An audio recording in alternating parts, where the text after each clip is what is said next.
კვირეები და თვეები დათვლილია ჩვენ. კი ბატონო.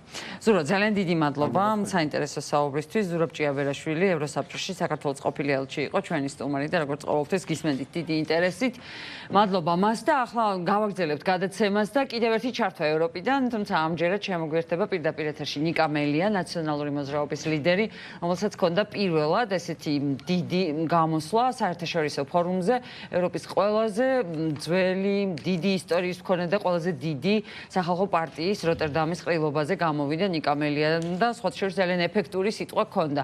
მიესალმები ნიკას, ის შემოგვიერთდება ახლა პირდაპირ ეთერში. ნიკა, მოგესალმებით, დიდი მადლობა რომ ხართ ჩვენთან ერთად. ხედავთ რომ ევროპარლამენტის ფონზე ხართ ახლა, შეხვედრებს განაგრძობთ ბრიუსელში. ნიკა, მოგესალმებით, მადლობა ნათია. ჩვენ ნახეთ თქვენი გამოსვლა იპიპის კონგრესზე, უნდა შევნიშნო ისიც, რომ მაია სანდუ ვიდრე გამოვიდოდა მოლდოვას პრეზიდენტი, რომელიც ძალიან შთამბეჭდავი ლიდერია და მთელი ევროპარლამენტი ტაშს უკრავდა წინა კვირას და ახლა სახალხო პარტიის ყრილობაზეც მას ჰქონდა საშუალება მიემართა იპიპის ყრილობაზე დელეგატებისთვის, ვიდრე მაია სანდუ გამოვიდოდა, მანამდე ჰქონდა თქვენ საშუალება, რომ სიტყვით მიგემართათ სახალხო პარტიაზე ყრილობისთვის. თქვენ გააგრძელეთ შეხვედრები. როგორ უყურებთ ახლა პერსპექტივას ევროპარლამენტში საქართველოს ევროინტეგრაციის პროცესის? დიახ, დიდი მადლობა ნათია შესაძლებლობისთვის. სულ შორიდან დავიწყებ. ჩვენ როტერდამში მქონდა შესაძლებლობა კონგრესზე სიტყვით გამოსვლის გარდა, რომ პარალელურად გაგვემართა შეხვედრები ევროპარლამენტარებთან, მათ შორის სხვადასხვა აღმასრულებელი ხელისუფლებების წარმომადგენლებთან. დღეს ჩვენ უკვე როგორც თქვით, ვიმყოფებით ბრიუსელში, დღეს განმავლობაში მქონდა შეხვედრები, გაგრძელდება ხვალაც. რისი თქმაც დიდი სიამოვნებით ახლა მე მინდა აქ და აქედან ნათია კიდევ უფრო მკაფიოდ ჩანს, რომ ევროპამ დაასულა რუსეთთან მიმართებაში ევროპული ლოიალური ეპოქა. ეს ხელშესახებად ჩანს, ამაზე საუბრობენ უკვე დაუფარავად პუტინის მხრიდან უკრაინაში გაჩაღებულმა ომმა მისდა საზიანოდ უახლოეს ისტორიაში უპრეცედენტო ერთობა და კონსენსუსი ჩამოაყალიბა ევროატლანტიკური სივრცის ორ სუბიექტს შორის, ამერიკის შეერთებულ შტატებსა და ევროპას შორის, რაც პრაქტიკულად უჩვეულო იყო და ბევრი საკითხი მნიშვნელოვანი, მათ შორის საერთაშორისო დონეზე უახლოეს წარსულში ამას მოწმობდა, თუნდაც ის რაც მოხდა 2008 წელს საქართველოში, როდესაც 20% წაგვართვა პუტინმა და მომჯერა ეს ყველაფერი არის დროებითი, მას შემდეგ რაც ყირიმი გადაყლაპა, მას შემდეგ რაც მიიტაცა დონბასი, ბევრი სახელმწიფო ევროპაში განსხვავებით ამერიკის შეერთებული შტატებისგან არ თვლიდა მათთვის ძალიან სერიოზულ საფრთხედ, მით უფრო ეგზისტენციურ საფრთხედ, მაგრამ ახლა ეს მიდგომა შეიცვალა და სასიხარულოა, სამწუხარო ის არის, რომ უკრაინელების და ბევრი სხვა ქართველის, რა თქმა უნდა, მათ შორის 2008 წლის და არა მხოლოდ 2008 წლის ომში და სხვა ომებში დაღუპული ქართველებისა და უკრაინელების სისხლის ხარჯზე მოხდა, რომ დღეს, როგორც იქნა 2022 წელს, ევროპელებიც და ამერიკელებიც შეთანხმდნენ, რომ პუტინი არის დასამარცხებელი. თქვენ იცით, ნათია, ჩემზე კარგად, რომ მაგალითად მაშინ, როდესაც ამერიკის შეერთებული შტატები 2003 წელს მოუწოდებდა ტრადიციულ ევროპას, განსაკუთრებით ფრანგებს, განსაკუთრებით იტალიელებს, განსაკუთრებით გერმანელებს, რომ არაკონტროლირებადი რეჟიმი ერაყში სადამ ჰუსეინის სახით, დიქტატორის სახით დამარცხებულიყო, ევროპის მეშვეობით კოალიცია ვერ შექმნა მაშინ ჯორჯ ბუშმა, ხო? იგივე ხდებოდა, როდესაც ამერიკის შეერთებული შტატების პრეზიდენტი ხმალაღებული იბრძოდა, რომ გასადენი ჩრდილონაკადი ორი არაშენებულიყო, ევროპელები ამას საფრთხედ არ აღიქვამდნენ, პირიქით ისინი იყვნენ ძალიან ლოიალურები, შედეგად მიიღეს რა, რომ ევროპა გახდა ძალიან დამოკიდებული რუსულ ენერგომატარებლებზე, მაგრამ აი დღეს მოვედით იქ, სადაც ვართ, მთელი ცივილიზებული სამყარო შეთანხმებული არის, რომ პუტინი უნდა დამარცხდეს და სად ვართ ჩვენ ამ დროს? ჩვენ ვართ იქ, სადაც ალბათ არ უნდა ყოფილიყავით ჩვენი ხელისუფლების როლი რომ არა უმნიშვნელოვანესი. მე აქ დავწმუნდი საბოლოოდ, რომ ჩვენი გაწევრიანების საკითხი ამ ეტაპზე კიდევ უფრო დაახლოების საკითხი ევროკავშირთან კითხვის ნიშნის ქვეშაც არ იქნებოდა ნათია, რომ ბოლო წლებში ხელისუფლებას აღებული ვალდებულებები უბრალოდ შეესრულებია. ერთ დროს მართლაც ჩემპიონები, ერთ დროს მართლაც მოწინავე სახელმწიფო ჩვენი მიხეილ სააკაშვილის და ნაციონალური მოძრაობის მეცადინეობითა და მეთაურობით, ხო, აღმოსავლეთ პარტნიორობის ფორმატში ვიყავით ლიდერები და დღეს ვიქეცით აუთსაიდერებად და ეს ყველაფერიც აქ არ იმალება და ძალიან დიდი გულდაწყვეტით არის ნათქვამი ყველა პრაქტიკულად ადმინისტრაციულ ოფისში და შენობაში. რატო დავიწყე ასე შორიდან ნათია? გეოპოლიტიკური კონტექსტის გათვალისწინება უწევთ ჩვენ ევროპელ სტრატეგიულ პარტნიორებს. ამის გათვალისწინებით და აქედან გამომდინარე, რა გადაწყვეტილებას მიიღებს მიუხედავად იმ ყველაფრისა, რასაც ქართული ოცნება ახორციელებს ბოლო წლების განმავლობაში, განსაკუთრებით სულ აგერ რამდენიმე თვის წინ და სულ რაღაც 2 კვირის წინ, როცა ნიკა გვარამია დააკავეს, რთული სათქმელია, მე ვფიქრობ, რომ გეოპოლიტიკური კონტექსტის გათვალისწინება არის ის მნიშვნელოვანი ფაქტორი, რომელმაც ჩვენ არ უნდა დაგვტოვოს ამ ისტორიული შანსის მიღმა. სხვაგვარად და რას ველით ნიკა, თქვენ ხო უამრავი შეხვედრა გქონდათ, არა მხოლოდ იპიპის წევრებთან ვიცი რომ შეხვდით და ანა ფოტიგას, ასევე სვენ მიქსერს, რომელიც არის სოციალისტური ფრაქციის წევრი, იმ სოციალისტების, რომელიც არის პარტნიორი ქართული ოცნების.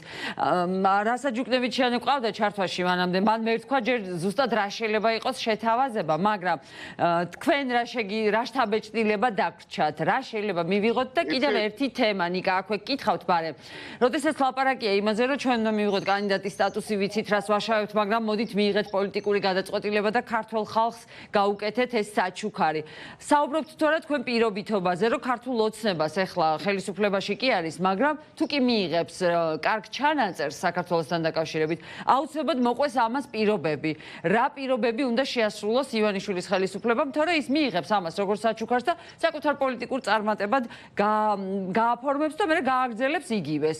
აი ეს თუ არის მკაფიოდ თქვენი მხრიდან გამოკვეთილი და დაყენებული ასე საკითხი. იცით, ჩვენ აქ დიახ, მადლობა ამ შეკითხვის. პირველ რიგში არ დაგიმალავთ, ყველა შეხვედრა იწყებოდა მთავრდება უპირობო მხარდაჭერით ამ პროცესისა ჩვენი მხრიდან, მიუხედავად იმისა, რომ ფიზიკურად და პერსონალურად მსხვერპლები ვართ, ხომ? მაგრამ ჩვენი საკითხი იმ უდიდეს ისტორიულ შანსთან მიმართებაშიც კი უმნიშვნელოა. ჩვენ ვცდილობთ რომ აუხსნათ ჩვენს პარტნიორებს, რომელთაც ძალიან კარგად ესმით ნათია, რომ შესაბამისი კრიტერიუმების შესრულება და დაკმაყოფილება ჩვენმა ხელისუფლებამ ამ შემთხვევაში ქვეყანამ ვერ შეძლო ეს ხო მის შესაბამისი კრიტერიუმები, რომელიც წლების წინ ჯერ კიდევ კოპენჰაგენში 1993 წელს შემუშავდა და ამა თუ იმ კრიტერიუმს თუ კი დააკმაყოფილებს, შენ თვითონ ნაბიჯით შესაბამისი ეტაპებით წინ მიიწევ ევროკავშირისკენ. გასაგებია თქვენი შეკითხვის დატვირთვა, მაგრამ მე ვფიქრობ, მიუხედავად იმისა, რა ვერაგი რეჟიმიც არ უნდა ჰქონდეს ახლა ჩამოყალიბებული ქართულ ოცნებას ბიძინა ივანიშვილის სახით, თუ კი რამე არ აწყობს ახლა ბიძინა ივანიშვილს არ აწყობს კანდიდატის სტატუსის მიღება, ვინაიდან კანდიდატის სტატუსის ქვეშ მყოფი სახელმწიფო კიდევ უფრო მაღალი მონიტორინგის ქვეშ ექცევა დასავლელი პარტნიორების მხრიდან და ფასადური რეფორმების გატარებით იგი ნამდვილად ფონს ვერ გავა. ჩვენ აქვე შევახსენებდით თქვენს მაყურებელს, რომ ეხლა ქართულ ოცნებას ამ შესაბამისი აპლიკაციის, გასაწევრიანებელი აპლიკაციის შევსება არც კი უფიქრია, რომ არა მოლდოვა, რომ არა უკრაინა, რომლებიც თავის დროზე შეავსეს სულ რაღაც რამდენიმე თვის წინ და ის დემონსტრაციები, რომელიც გაიმართა რუსთაველის განძილზე, ქართული ხალხის ნება, დიახ. არ ფიქრობდა. თუმცა ყველაზე მნიშვნელოვანი ჩვენ რაც უნდა გვახსოვდეს, არის შემდეგი. ცივილიზაციული არჩევნები კეთდება არა მთავრობების მიერ, არამედ ხალხების მიერ. კი ბატონო, ჩვენ შეგვეშალა, კი ბატონო, არასწორი არჩევანი გაკეთდა თავის დროზე, რის შედეგადაც ქართული ოცნება მოვიდა მარტის სადავეებთან და ამ შედეგებს ჩვენ ახლა ვიმკით და ისტორიულ შანსს ვხვდებით აბსოლუტურად მომზადებლები, მაგრამ ჩვენზე კიდევ უფრო ბევრად დიდი გამოცდილების დემოკრატიულ სახელმწიფოს ხალხებს მოსვიათ იგივე შეცდომა, კიდევ უფრო მაღალი დამოუკიდებლობის ტრადიციის მქონე სახელმწიფოებს მოსვიათ ეს შეცდომა, მაგრამ ეს შეცდომა ამავე ხალხს გამოუსწორებია და მე დარწმუნებული ვარ, რომ გადაწყვეტილებას, რომელსაც მიიღებს დასავლეთი, აუცილებლად იქნება ქართველი ხალხის ინტერესის გათვალისწინებით. ჩვენ ძალიან კარგად ვიცით, რომ ეხა ევროკავშირი არ არის ეხა არც კონფედერაცია, არც ფედერაცია, ეს უფრო რაღაცა ასოციაცია სახელმწიფოების, სადაც ჭირს საერთაშორისო მნიშვნელოვანი პრობლემებისა და საკითხების გარშემო კონსოლიდირებული მიდგომის გამომუშავება. ხო, აქ 2 და 3 სუბიექტი ამ გადაწყვეტილებას ხომ არ იღებს. არ მალავს აქ ყოფია არც ერთი შესაბამისი ბიუროკრატი, ვის მნიშვნელობაზეც აქ ეხა საუბარს აღარ დავიწყებ, რომ ჩვენ გვაქვს სერიოზული პრობლემები. და უხარიათ ნამდვილად რომ ოპოზიციის წარმომადგენლები ჩვენ აქ ახლა ამ დღეებში, ამ მნიშვნელოვან დღეებში, პერიოდში დავდივართ და არ საუბრობთ თუ რა ცუდი არის ხელისუფლება. ეს ისედაც ჩვენზე კარგად იციან, რამე თუ და ეს ხელისუფლების თავდასხმაზე როგორ რეაგირებენ? ნიკა, ეს არის საინტერესო, იმიტომ რომ ისინი აკრიტიკებენ მარტო EPP-ს კი არა, ამ ყველაზე დიდ ევროპულ პარტიას, რომლის ხმების გარეშე არაფერი არ იქნება, არამედ აკრიტიკებენ მაგალითად ორგანიზაციას SEPS, კვლევით ორგანიზაციას, არასამთავრობას, რომელიც ევროპული პოლიტიკის კვლევის ცენტრია და საქართველოში მიმდინარე მოვლენებს დიდი ხანია აკვირდება, ხომ? და მათი შეფასებები ეს დიდ გავლენას ახდენს მათ შორის ევროინსტიტუციების გადაწყვეტილებებზე. დიახ, აქ დანახული არის მათი ქმედება ისე, როგორც აქ ბიძინა ივანისთვის ჩაფიქრებული. გასაგებია, მეტაფორულად ერთ მაგალითს მოვიყვან, მე თუ გინდა გავხდე ნათია გოგსაძეს სტუმარი, ხომ და მიმასპინძლოს ნათია გოგსაძე, შეუძლებელია ვიზიტამდე მე ნათია გოგსაძე პერსონალურად ვაკრიტიკო და თავს დავესხა, ხომ? აი მსგავს შემთხვევასთან გვაქვს საქმე უკვე საერთაშორისო დონეზე, როდესაც აღარ დარჩა წამლად ერთი ევროპელი გავლენიანი პოლიტიკოსიც კი, ვინც არ მოექცა ქართული ოცნების კრიტიკის დამსახურებელი კრიტიკის ქვეშ და ამ ყველაფერს ისინი ხედავენ და გრძნობენ, რომ ეს ყველაფერი განგებათაც კეთდება. და რაღაც დაგიმალავთ, რა თქმა უნდა, ჩვენ ამაზე ვსაუბრობთ, ვუხსნით, რომ ეს ყველაფერი შემთხვევითობას არ უნდა მივაწეროთ. ქართული ოცნების ინტერესი არის, რომ ჩვენ არ დაუახლოვდეთ ევროკავშირის დიდ ოჯახს, არამედ რაც შეიძლება დავშორდეთ მას და ამით უარი თქვათ ჩვენს ევროპულ დასავლურ პერსპექტივებზე და მისწრაფებებზე. ამიტომ დარჩენილ სულ რაღაც 3 კვირაში ვფიქრობ, ყველა იმ ადამიანის ჩართულობას ექნება ძალიან დიდი ფასი, ვისაც აქვს რაიმე სახის კონტაქტი ბრიუსელში და სხვა ევროკავშირის წევრ სახელმწიფოების დედაქალაქებში. მე მჯერა, რომ დამოკიდებულება ამ წუთას ქართული ხალხის მიმართ არის სწორად ჩამოყალიბებული და ქართული ხალხის ნების უგულებელყოფა არ მოხდება და ის ფაქტორი, რაზეც თქვენ ისაუბრეთ, რომ იმ შემთხვევაში თუ კი ჩვენ მივიღებთ კანდიდატის სტატუსს, მაშინ როდესაც მართლმსაჯულება უკეთესის იმედსაც კი აღარ ტოვებს, ეს რაიმე სახით წაახალისებს ბიძინა ივანიშვილს, აქ მე ვერ დაგეთანხმებოდით, ვინაიდან ეს ყველაფერი აქ იციან ზედმიწევნით კარგად და დასკვნები, რომელიც გაკეთდება მათ შორის წერილობით, ეს არ იქნება 2 და 3 წინადადებაში გამოხატული, ყველაფერი იქნება შავი თეთრზე დაწერილი და ქართულ ოცნებას მოუწევს გამადიდებელი შუშის ქვეშ მოქმედება. ჩვენ ახლა ვართ მდგომარეობაში, სადაც ამ წუთას ქართული ოცნების გამო ძალიან გაუჭირდება ნებისმიერ თქვა იმ გარანტირებულად, რომ მივიღებთ კანდიდატის სტატუსს. მაშინ როდესაც მოლდოվել ჩვენს პარტნიორებს, უკრაინელ ჩვენ პარტნიორებს არც კი ველაპარაკებით, არც კი ვიმჩნეთ, რომ არსებობს ქალბატონი სანდუ, არც კი ვიმჩნეთ, რომ არსებობს ბატონი ზელენსკი და მისი გმირი ხელისუფლება, ხომ? თითქოს არ არსებობს, თითქოს საერთო ინტერესი არ გქონდეს ჩვენ ძდილობის გამო აქა-იქ დიდი მოწია. რაცა ჯუკნევიჩიანი ახსენებს ქართულ მეომრებს უკრაინაში, რასაც საქართველოს ხელისუფლება არ აკეთებს, ის ამბობს, რომ საქართველოს სახელისთვის ახლა ეს ადამიანები თავისი სისხლით იბრძვიან. დიახ, და ერთი საკითხი მინდა აუცილებლად თქვენს ეთერში ვახსენოთ. კი ბატონო და დავასრულოთ ნიკა ამის შემდეგ. დიახ, გისმენთ. საუბრობ, იცით რა არის ძალიან სრულ წარმოდგენა შექმნილი ქართული ოცნების ხრიდან წლების განმავლობაში, რომ ქართულ საზოგადოებაში, მათ შორის პოლიტიკურ საზოგადოებაში თუ კი რაიმე პრობლემები არსებობს, ეს პრობლემები გამომდინარეობს პოლარიზაციიდან. რაც არის მცდარი, რბილად რო ვთქვათ, ისეთივე მცდარი დამოკიდებულება, რომელიც თავის დროზე იყო საქართველოსთან დაკავშირებით 2008 წელს დაიწყო თუ არა საქართველოს ომი, ხო?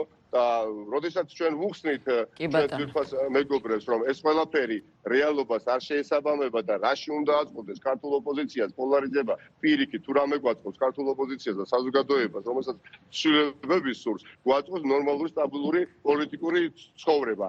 და აი ამ ყველაფერს ქართული ოცნება შესაბამისი აი წარმომადგენლობა საელჩოს და მათი პოლიტიკური ხელმძღვანელობაც ცდილობენ ამ გზავნილებით გადმოათამაშონ ბრალეულობა ქვეყნის წარუმატებლობისა ოპოზიციაზე, მაგრამ მე დაჩეს თამბეჭილება რომ საქართველოში პოლიტიკური წრეების რიგი წარმომადგენლები უფრო ღელავენ იმ ქართული ოცნების წარმართულ პროპაგანდაზე, რომელიც გულისხმობს რომ თითქოს ოპოზიციის ბრალი შეიძლება გახდეს, რომ კანდიდატის სტატუსი ვერ მივიღოთ, ვიდრე ეს ხდება იქ, სადაც გადაწყვეტილებები მიიღება. აქ უბრალოდ სასაცილოთაც არ ყოფნით, როგორ შეიძლება ოპოზიციამ მიიღოს ბრალეულობად ის, რომ ვერ წავიწიოთ ერთი ნაბიჯით წინ, როდესაც პირიქით დავდივართ და პრაქტიკულად ვევედრებით, რომ ქართული ოცნება ცოტა ხნით დაივიწყონ, ჩვენ გავუძლებთ ყველა ტიპის გამოწვევას, გაგვიძლია მიხეილ სააკაშვილიც აუცილებლად გადარჩება და გათავისუფლდება, ნიკა გვარამია აუცილებლად გათავისუფლდება, მინდა ვისარგებლო თქვენი ეთერი და მიშა მოვიკითხო, ვუსურვო მას ჯანმრთელობა და მალე გათავისუფლება და მინდა ვუსურვო ძალიან სწრაფად გათავისუფლება ასევე ნიკა გვარამიას. ციცით და ბოლოს დავასრულებ. ჩვენ არ უნდა დაგვავიწყდეს, რომ რაც უფრო რთულია წინაღობები, რაც უფრო რთული არის ის ბარიერები, რომელსაც უნდა გვერდი აუვაროთ, ხო ან გადავლახოთ, მით უფრო დიდი და მყარი იქნება გამარჯვება, რომელსაც მოვიპოვებთ. ეხლა ფსიქოლოგიური ბრძოლა არის,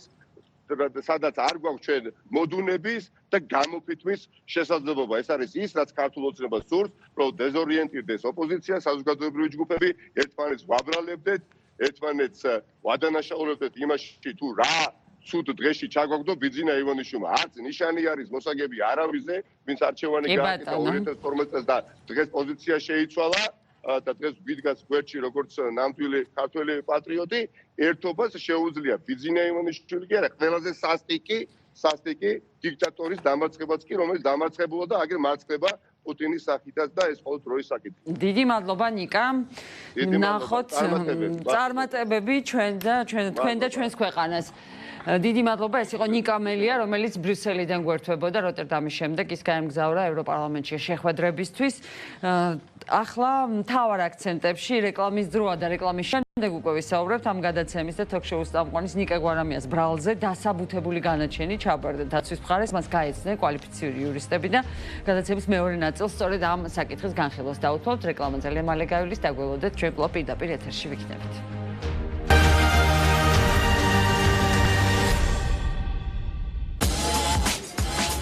საღამოს ეთერის სპონსორია ჯორჯია პალასი, სასტუმრო და სპა. აღმოაჩინე ინდური ალტერნატიული მედიცინა ქობულეთში.